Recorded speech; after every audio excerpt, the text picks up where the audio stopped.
네, 계엄 사태를 놓고 검찰, 경찰, 그리고 공수처까지 혼란에 가까울 정도의 수사 경쟁이 벌어졌습니다. 가장 먼저 검찰이 김용현 전 국방장관의 신병을 확보했고 어제 법원으로부터 구속영장을 발부받았습니다.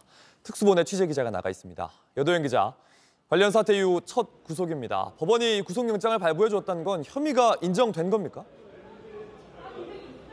네, 그렇습니다. 이 자정이 다 된 시간쯤에 서울중앙지방법원은 이번 내란 사태의 주동자인 김 전 장관에 대한 구속영장을 발부했습니다. 몇 가지 이유를 들었는데요. 가장 먼저 증거인멸에 염려가 있다라고 했습니다. 그리고 지금 혐의가 어느 정도 소명이 또 됐고 사안의 중대성 역시 고려했다라고 했습니다. 또 한 가지 주목할 부분은요. 이 검찰이 내란 수사 개시할 수 있다라고 판단한 부분입니다. 지금 검찰과 경찰, 공수처 이렇게 세 개 수사기관에서 모두 수사를 하고 있잖아요.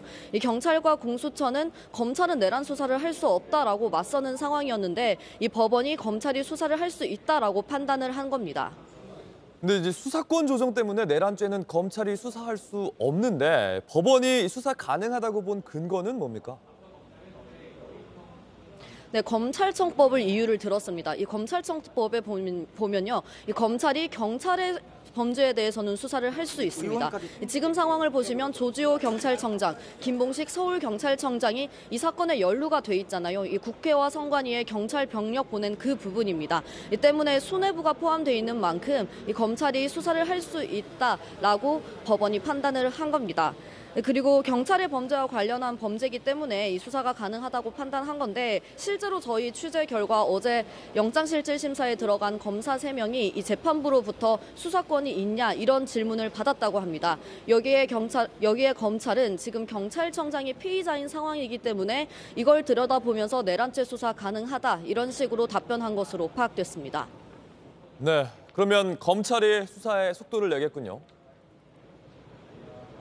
그렇습니다. 지금 대통령을 향한 수사에 지금 길목이 뚫린 것과 마찬가지인데요. 이 검찰이 김 전 장관에 대해서 내란 임무 종사자라고 표현한 만큼 우두머리인 대통령을 향한 수사가 탄력을 받을 걸로 보입니다. 게다가 지금 검찰 수사의 정당성도 확보됐기 때문에 수사는 더 빨라질 수밖에 없는데요. 이 때문에 대통령에 대한 소환 조사 그리고 압수수색이 가능할 수도 있다. 이런 이야기가 나오는 이유입니다.